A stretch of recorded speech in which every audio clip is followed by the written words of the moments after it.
बच्चों, मैं डॉक्टर सुधा मित्तल। बच्चों, अपन ने पिछले वीडियो में अभिप्रेरण के बारे में अध्ययन किया। अभिप्रेरण क्या होता है, व्हाट इज़ मोटिवेशन। और आज के समय में बिना अभिप्रेरण के कार्य के किसी भी संगठन में विभिन्न कार्यरत व्यक्तियों से यानी कर्मचारियों से अधिक कार्य की प्राप्ति संभव नहीं है। प्रबंधकों के द्वारा एवं स्वामियों के द्वारा समय समय पर व्यक्तियों को मोटिवेट करने की आवश्यकता होती है, उन्हें प्रेरित करने की आवश्यकता होती है, ताकि वे अपनी इच्छा से अधिक अपनी योग्यता का उपयोग करते हुए संगठन के अंतर्गत योगदान दे सके। तो इस आधार पर अभिप्रेरण की अपन ने विशेषताएं, इनके उद्देश्यों को भी पढ़ा कि अभिप्रेरण का उद्देश्य क्या है। अधिक से अधिक व्यक्तियों को काम के लिए प्रेरित करना, अधिक से अधिक उन्हें कार्य करने के लिए इच्छा से तत्पर करना। इस कार्य के लिए यानी अभिप्रेरणा की विभिन्न प्रबंध शास्त्रियों ने भिन्न भिन्न रूप से परिभाषित भी किया और उन्होंने अपने दृष्टिकोण के आधार पर विभिन्न प्रकार की विचारधाराएं प्रस्तुत की। तो आज अपन अध्ययन करेंगे थ्योरीज ऑफ मोटिवेशन, अभिप्रेरण की विभिन्न विचारधाराएं।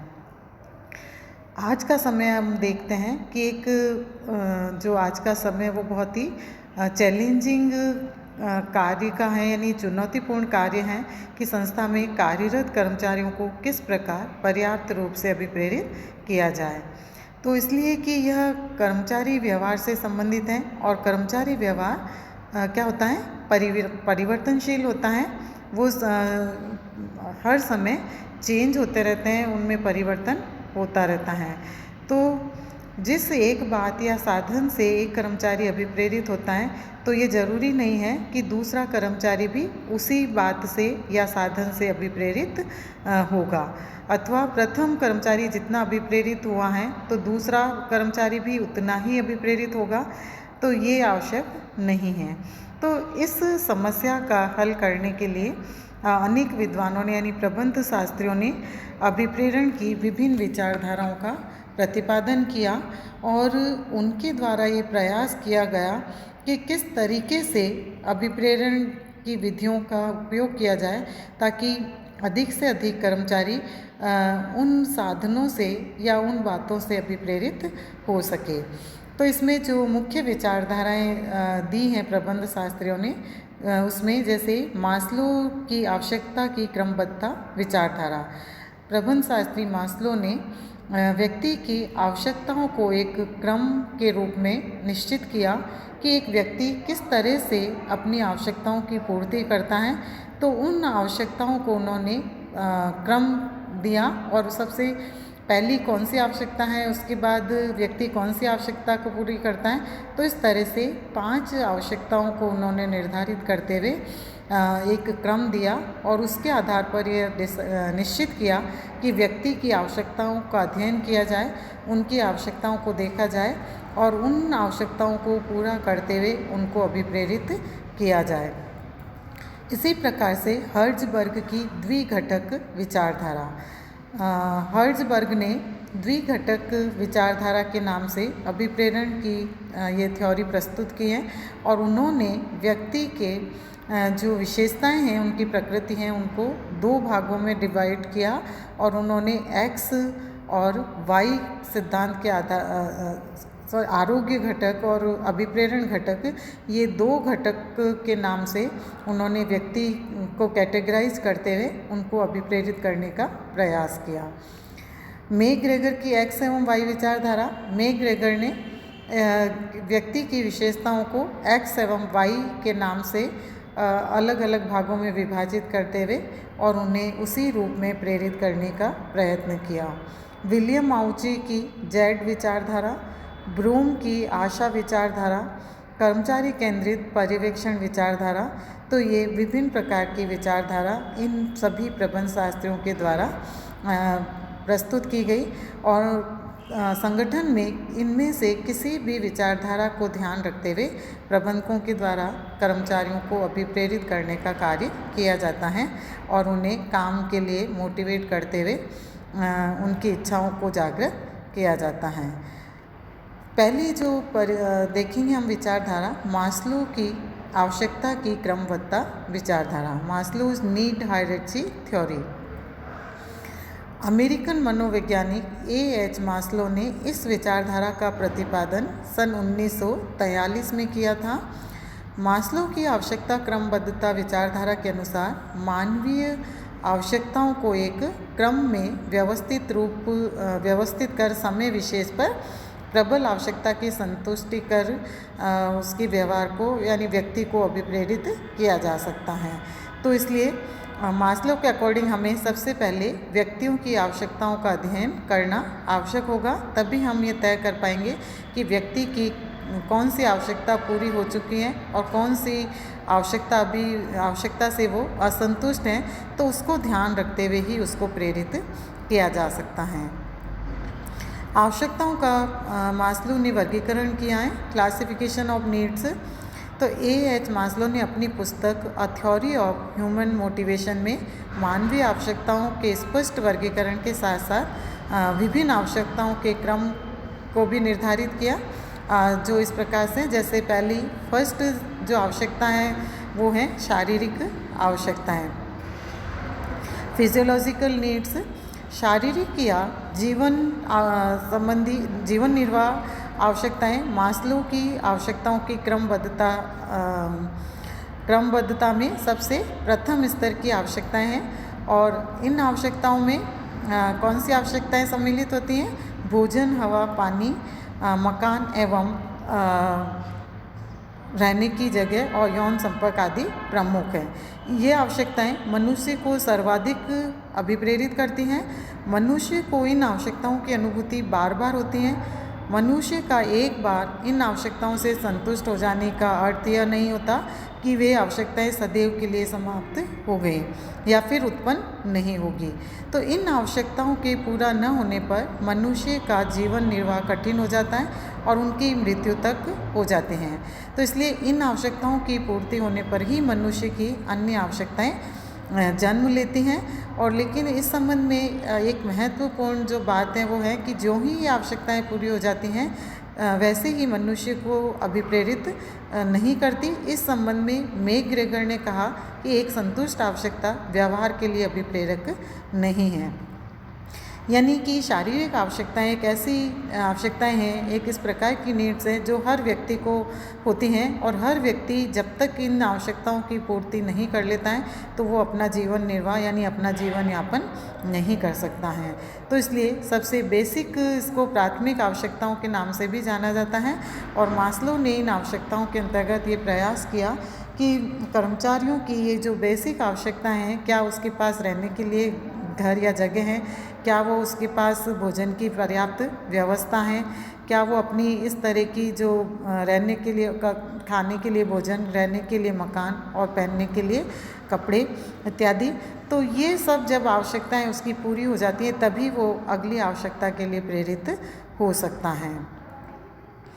सेकंड जो मास्लो ने आवश्यकता दी हैं वो हैं सुरक्षात्मक आवश्यकताएं, सेफ्टी नीड्स। शारीरिक आवश्यकताओं की संतुष्टि हो जाने पर मानव सुरक्षात्मक आवश्यकताओं की ओर अपना ध्यान केंद्रित करता है और ये आवश्यकताएं संभवतः यानी कि आत्मरक्षा से संबंधित होते हैं।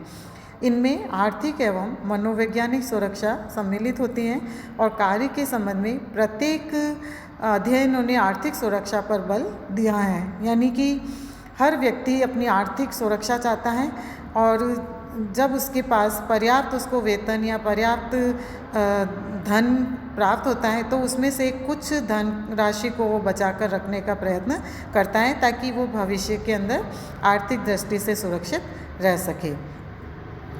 तो इसलिए मानव स्थायी रोजगार, वृद्धावस्था के लिए आवश्यक सुरक्षा एवं विभिन्न दुर्घटनाओं से बचाव आदि के लिए चिंतित रहता है। और मनोवैज्ञानिक के अनुसार सुरक्षात्मक आवश्यकताओं में वर्तमान में भावी पर्यवेक्षकों का न्याय, कार्य की स्वतंत्रता, नवीन परिवर्तनों में समायोजन आदि ऐसी आवश्यकता हैं जिनकी मानव संतुष्टि चाहता है।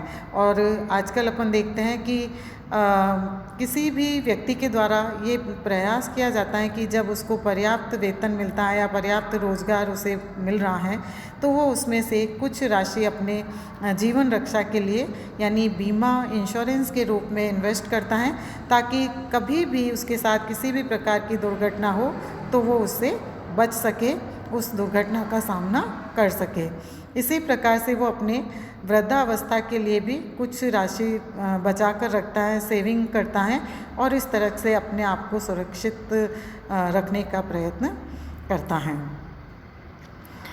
और प्राथमिक आवश्यकता के बाद सुरक्षात्मक आवश्यकताएं हर व्यक्ति के द्वारा पूरी की जाती हैं और वे प्रयास करते हैं कि ये जो आवश्यकता है, नीड है, वो उसकी फुलफ़िल हो।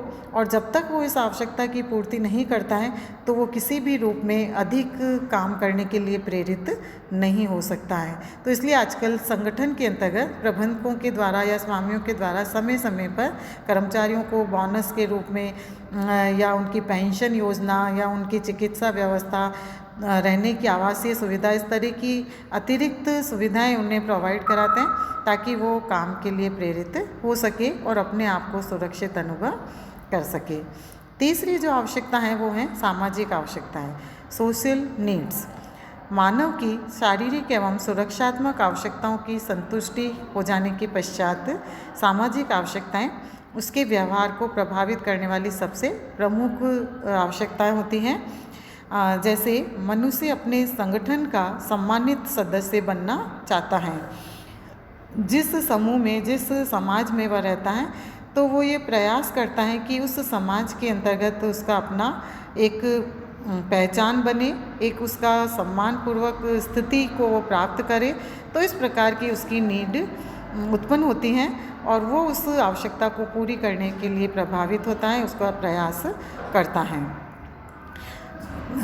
अन्य व्यक्तियों से वो मदद की आशा करता है एवं संगठन में अपनी स्थिति यानी अपने स्टेटस को देखना चाहता है। तो ये इस प्रकार की आवश्यकता के अंतर्गत यानी सामाजिक आवश्यकताओं के नाम से जाने जाते हैं। यदि इन आवश्यकताओं की संतुष्टि नहीं होती है तो वह कार्य में बाधक, विरोधी और असहयोगी बन जाती हैं। अतः मनुष्य को इन आवश्यकताओं से संतुष्ट होना आवश्यक है, क्योंकि प्राथमिक और सुरक्षात्मक आवश्यकताएं तो उसको करनी ही है, लेकिन सामाजिक आवश्यकताएं जहां वो कार्य कर रहा है तो उस संस्था में या उसके आसपास के वातावरण के अंतर्गत इन आवश्यकताओं के प्रति उसका जो स्ट्रेस है, प्रतिबल है, वो बढ़ जाता है और इन आवश्यकताओं को पूरा करने का वो भरसक प्रयत्न करता है।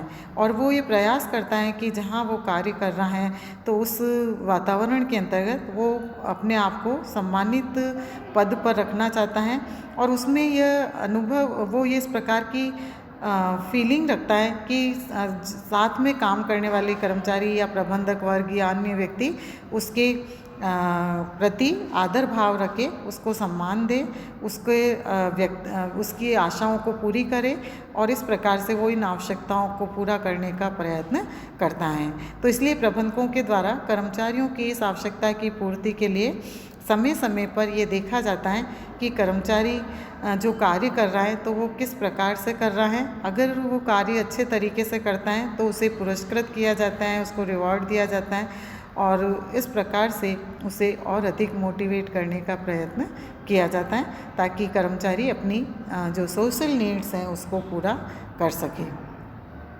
इसके बाद फोर्थ है स्वाभिमान आवश्यकताएं, सेल्फ एस्टीम नीड्स।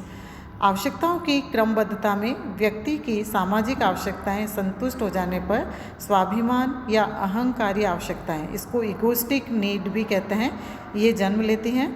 इन आवश्यकताओं में मान्यता प्राप्त करने की इच्छा, प्रमुख बनने की इच्छा, प्रतिष्ठा पाने की इच्छा, ख्याति प्राप्त करने की इच्छा, स्वतंत्रता प्राप्त करने की इच्छा आदि प्रमुख रहते हैं। मनुष्य की इन सभी आवश्यकताओं की संतुष्टि होना जरूरी नहीं है। कुछ तो जीवन पर्यंत संतुष्ट ही नहीं होती और कुछ अवश्य संतुष्ट हो जाते हैं। तो यद्यपि संगठन में कर्मचारियों की इन आवश्यकताओं की संतुष्टि पर्याप्त महत्व रखती हैं, फिर भी जो अधिकारी हैं वो निम्न स्तर पर कार्य करने वाले कर्मचारियों को इन आवश्यकताओं की संतुष्टि के लिए पर्याप्त अवसर प्रदान नहीं करते हैं, क्योंकि इसमें कई कर्मचारी इन आवश्यकताओं तक पहुंचने की ज़रूरत ही नहीं समझते हैं। तो इस प्रकार से फिर भी प्रबंधक विभिन्न व्यक्तियों को, कर्मचारियों को प्रयास करते हैं कि वे इस तरह के अवसर उन्हें प्रदान करें ताकि वो अपनी इस प्रकार की आवश्यकता की पूर्ति कर सके। और जब वो इस तरह की आवश्यकताओं को पूरा करेगा तो वो और अधिक उच्च पद की तरफ जाने के लिए अभिप्रेरित हो सकता है। और फिफ्थ है आत्मविकास की आवश्यकताएं, सेल्फ एक्चुअलाइजेशन नीड्स। मास्लो की आवश्यकता की क्रमबद्धता में मानव की आत्मविकास की आवश्यकताएं अंतिम स्तर पर हैं। प्रत्येक व्यक्ति में यह इच्छा होती है कि वह जितनी बनने की योग्यता चाहता है वह उसके योग्य सब कुछ बन जाए। तो डॉक्टर मास्लो के शब्दों में एक संगीतकार को संगीत बनाना चाहिए, एक कलाकार को पेंट करना चाहिए, एक कवि को कविता लिखनी चाहिए यदि वह अंततोगत्वा प्रसन्न होना चाहता है। तो एक व्यक्ति जो भी हो सकता है उसे वह होना चाहिए। इस आवश्यकता को हम आत्मविकास की आवश्यकता कह सकते हैं। यानी कि एक व्यक्ति जो वास्तव में कुछ बनना चाहता है, वास्तव में कुछ करना चाहता है और यदि वह उस काम को कर लेता है तो वो आत्मविकास की आवश्यकता कहलाते हैं। तो मास्लो की मुख्य मानवीय आवश्यकताओं की क्रमबद्धता को इस रेखा चित्र की सहायता से भी हम समझ सकते हैं। इसमें उन्होंने 5 जो क्रम दिया है, सबसे पहले जो निम्न स्तरीय आवश्यकताएं हैं उसमें 2 आवश्यकताओं को रखा गया है। शारीरिक आवश्यकताएं जिसमें रोटी, कपड़ा, मकान, हवा, पानी आदि इसमें सम्मिलित हैं। सुरक्षात्मक आवश्यकताएं जिसमें नौकरी में स्थायित्व, चिकित्सा लाभ, दुर्घटना लाभ, बीमा, पेंशन, प्रोविडेंट फंड जैसी आवश्यकताओं को पूरा किया जाता है। इसके बाद थर्ड, फोर्थ और फिफ्थ उच्च स्तरीय आवश्यकताएं हैं जिसे हर व्यक्ति पूरा करने का प्रयास नहीं करता है।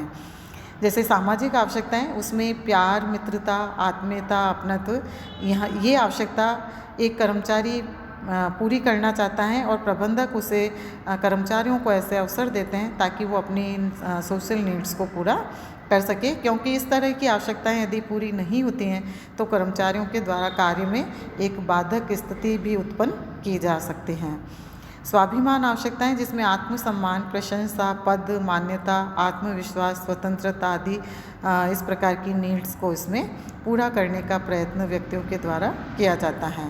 और आत्मविकास की जिसमें स्वयं अनुभूति, स्वतः विकास, संतुष्टि, पूर्णता आदि चीज़ें होती हैं और उनके लिए व्यक्ति स्वयं इन आवश्यकताओं को पूरी करने का प्रयास करता है।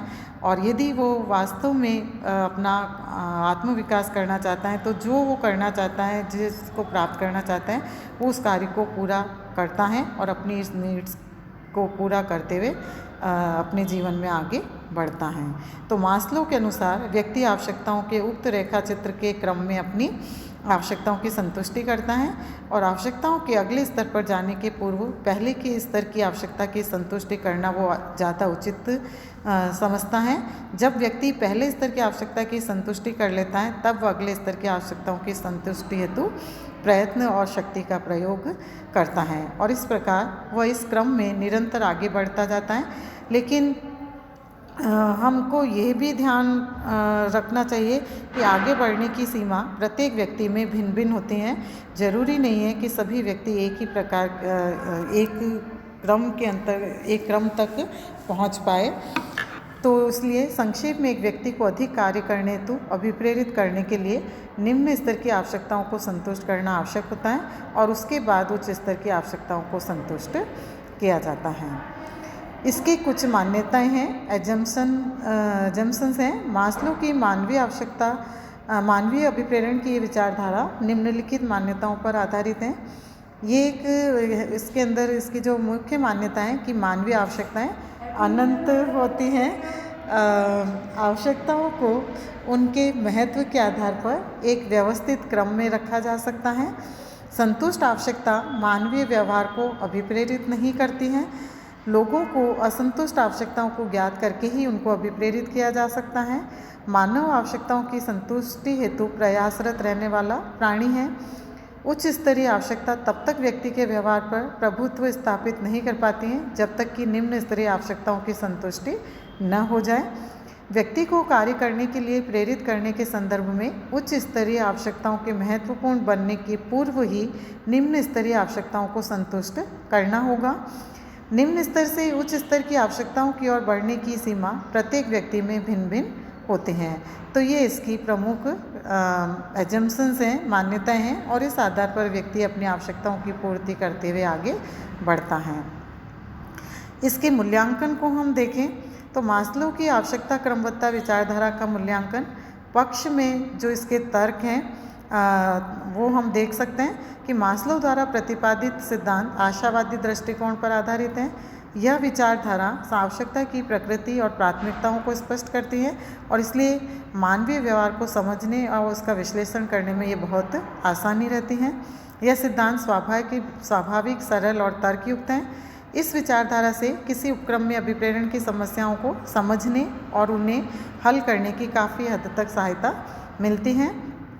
यह सिद्धांत प्रबंधकीय क्षेत्र में विश्वव्यापी है।